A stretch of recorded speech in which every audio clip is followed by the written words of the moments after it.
Hello everyone, मैं हूं doctor Surabhi Solanki और आप देख रहे हैं मेरा चैनल डॉक्टर सुरभि की प्रेगनेंसी टिप्स। प्रेगनेंसी की न्यूज़ हर घर में खुशियों की एक खबर होती है और खूब खुशियां लेकर आती है, पूरी फैमिली खुश होती है। पर एज अ कपल कुछ मन में थोड़े डाउट्स भी आ जाते हैं, कुछ टेंशन भी होती है, स्पेशली ये सोच के कि अब क्योंकि प्रेगनेंसी हो गई है तो बच्चा सबसे ज़्यादा इंपॉर्टेंट हो जाता है कपल के लिए भी। तो उनके मन में भी ये डाउट होता है, क्या इस टाइम पे हमें सेक्स करना चाहिए कि नहीं, इससे कहीं हमारे बच्चे को कोई नुकसान तो नहीं होगा। ये डाउट बहुत लोगों के मन में होती है। तो इसी के बारे में आज मैं आपको इस वीडियो में बताने वाली हूँ कि नॉर्मल प्रेगनेंसी में सेक्स करना ठीक होता है कि नहीं, और कौन सी ऐसी सिचुएशंस होती हैं अगर वो आपके साथ हैं तो आपको सेक्स बिल्कुल वहां पे अवॉइड करना चाहिए। तो सबसे पहले हम नॉर्मल प्रेगनेंसी की बात कर लेते हैं।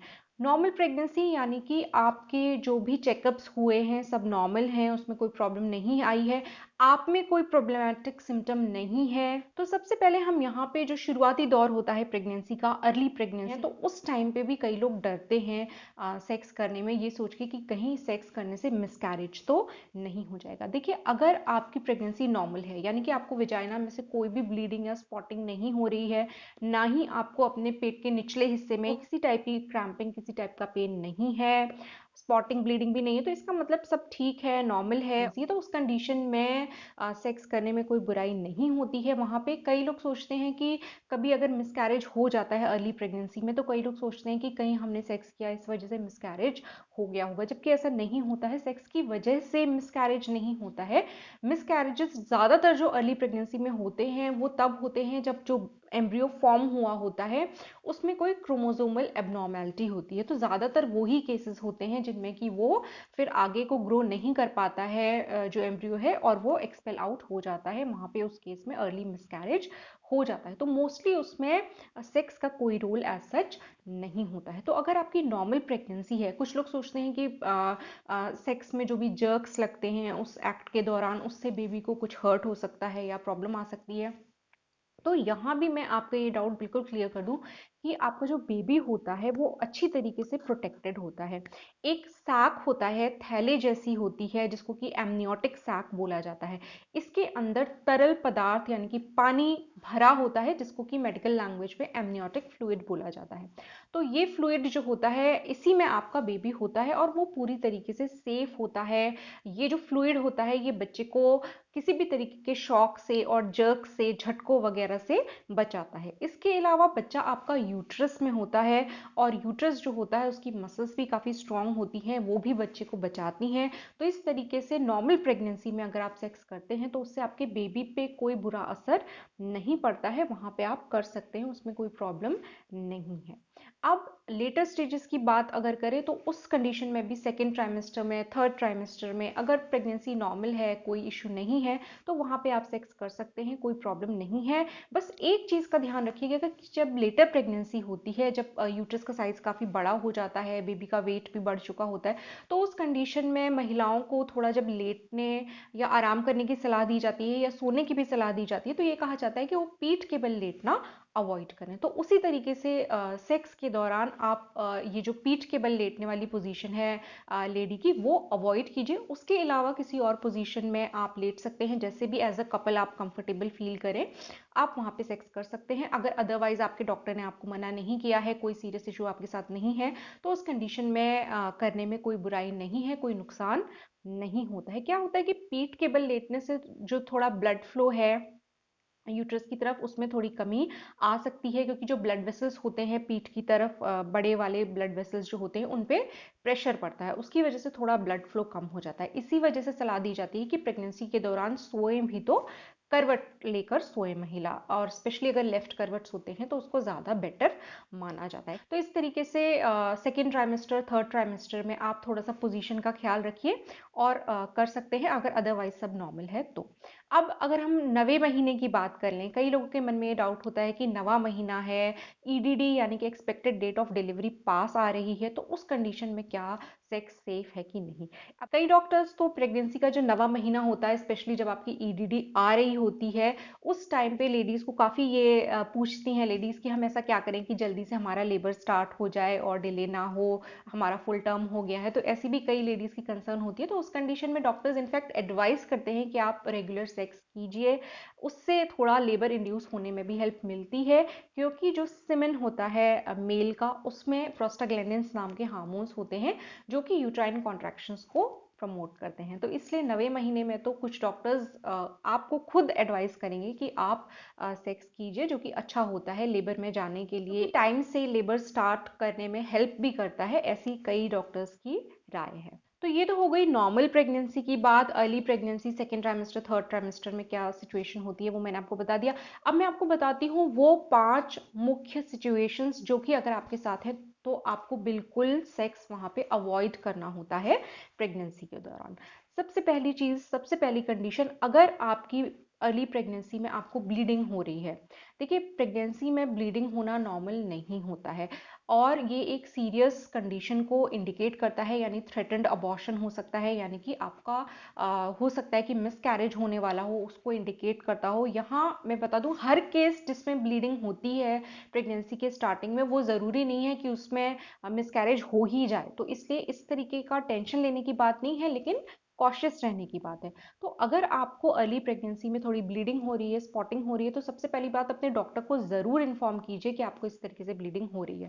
और अगर आपकी ब्लीडिंग हो रही है या आपके पेल्विक एरिया में या पेट के निचले हिस्से में दर्द हो रहा है, क्रैम्पिंग हो रही है, तो पहली चीज़ तो आपको सेक्स बिल्कुल वहाँ पे अवॉइड करना है, भारी सामान नहीं उठाना है, रेस्ट लेना है ज़्यादा से ज़्यादा, और अपने डॉक्टर को ज़रूर वहाँ पे इन्फॉर्म करना है। अभी आजकल क्या हो गया है कि इंटरनेट पे या यूट्यूब में आप लोग देखते हैं कि अर्ली प्रेगनेंसी में इम्प्लांटेशन ब्लीडिंग के बारे में बहुत ज़्यादा बताया गया है, लेकिन ये इम्प्लांटेशन ब्लीडिंग जो होती है ये इतनी कॉमन नहीं होती है जितना आप लोगों ने इसको समझ लिया है। तो आप अपने मन से ये मत सोच के बैठ जाइए कि ये इम्प्लांटेशन ब्लीडिंग है, आपको ये डिसाइड नहीं करना है।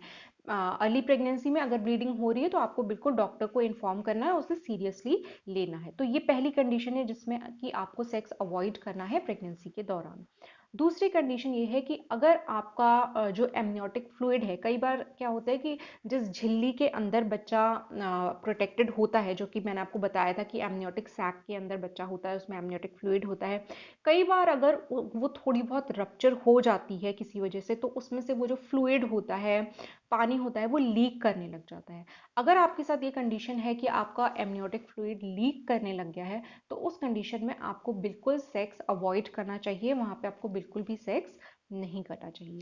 तीसरी सिचुएशन जो होती है जिसमें कि आपको सेक्स अवॉइड करना है प्रेगनेंसी के दौरान, वो है अगर आपके साथ सर्वाइकल इनकॉम्पिटेंस की कंडीशन है। सर्वाइकल इनकॉम्पिटेंस क्या होता है कि पहले तो जो आपकी बच्चेदानी होती है, यूट्रस होता है, उसका जो मुंह होता है, जो वेजाइना की तरफ खुलता है, वो एक सिलेंडर की शेप में होता है जिसको कि सर्विक्स बोला जाता है।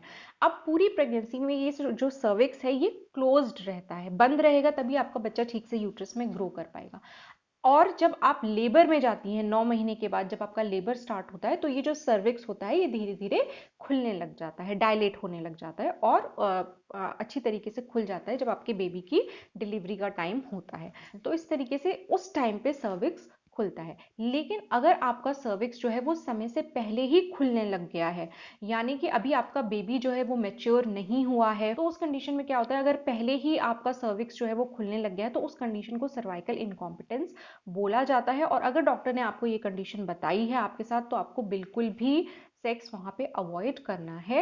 नेक्स्ट कंडीशन जो होती है जिसमें कि आपको सेक्स अवॉइड करना चाहिए, वो है प्लेसेंटा प्रीविया। अगर आपके साथ ये कंडीशन है तो आपको सेक्स बिल्कुल अवॉइड करना है वहां पे। प्लेसेंटा एक बहुत ही इंपॉर्टेंट स्ट्रक्चर होता है प्रेगनेंसी में, इसी के थ्रू आपका बच्चा जो होता है वो आपके ब्लड में से न्यूट्रिशन लेता है, मतलब पोषक तत्व लेता है और ऑक्सीजन लेता है, और साथ ही उसकी बॉडी में जो वेस्ट प्रोडक्ट्स निकलते हैं वो ब्लड के थ्रू आपकी बॉडी में वापस चले जाते हैं। तो प्लेसेंटा काफ़ी इंपॉर्टेंट होता है।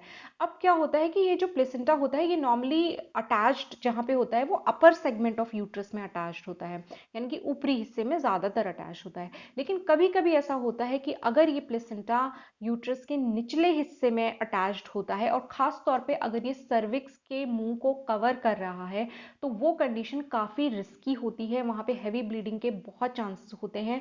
तो अगर आपकी अल्ट्रासाउंड रिपोर्ट में ये आया है कि आपका प्लेसेंटा प्रीविया की कंडीशन है, लेटर स्टेजेस ऑफ प्रेगनेंसी की मैं बात कर रही हूँ, अगर शुरुआती प्रेगनेंसी में आपका लो लाइन प्लेसेंटा आया है, तो उसमें ज़्यादा टेंशन लेने की बात नहीं है, क्योंकि उस कंडीशन में ऐसा होता है कि धीरे धीरे जैसे यूट्रस का साइज बढ़ता है, तो कई बार जो प्लेसेंटा होता है वो ऊपर की तरफ चला जाता है। लेकिन अगर लेटर प्रेगनेंसी में आपके प्लेसेंटा प्रीविया की कंडीशन बनी हुई है, तो उस कंडीशन में आपको बहुत कॉशियस रहने की ज़रूरत है और वहाँ पे भी आपको सेक्स अवॉइड करना चाहिए।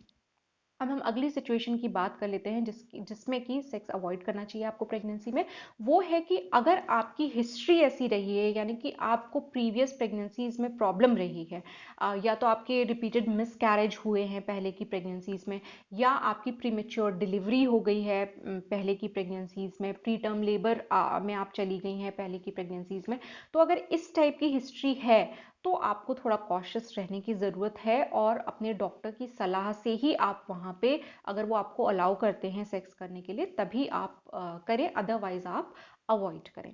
अब लास्ट चीज़ जिसका आपको ध्यान रखना है वो ये है कि प्रेगनेंसी के दौरान अगर किसी भी तरीके का इन्फेक्शन होता है, किसी भी तरीके की सेक्सुअली ट्रांसमिटेड डिजीज़ होती है, तो उस कंडीशन में भी कई बार प्रीमेच्योर डिलीवरी हो सकती है। तो आपको किसी भी तरीके का इन्फेक्शन अवॉइड करना है। अगर आपके हस्बैंड को किसी भी तरीके की सेक्सुअली ट्रांसमिटेड डिजीज है, तो उस कंडीशन में आपको बिल्कुल सेक्स वहां पे अवॉइड करना है। तो ये कुछ सिचुएशंस होती हैं जिनमें कि प्रेगनेंसी के दौरान आपको बिल्कुल भी सेक्स नहीं करना चाहिए। अदरवाइज मैंने आपको बता दिया कि नॉर्मल प्रेगनेंसी अगर है तो बेबी आपका हर्ट नहीं होता है सेक्स के दौरान। नॉर्मल प्रेगनेंसी में आप रेगुलर इंटरकोर्स कर सकते हैं, उससे कोई प्रॉब्लम नहीं होती है। तो होपफुली आज का ये वीडियो आपको कुछ यूजफुल लगा होगा, काम का लगा होगा। अगर अच्छा लगा है तो वीडियो को लाइक कीजिए और मेरे चैनल को सब्सक्राइब कीजिए। मेरे चैनल को सपोर्ट करने का एक और तरीका है, आपको ब्लू ज्वाइन बटन प्रेस करके चैनल के मेंबर बन सकते हैं। गोल्ड मेंबरशिप ज़्यादा एक्सपेंसिव नहीं है, सिर्फ 59 रुपीज़ पर मंथ उसका चार्ज होता है। तो आप इस तरीके से भी चैनल को सपोर्ट कर सकते हैं।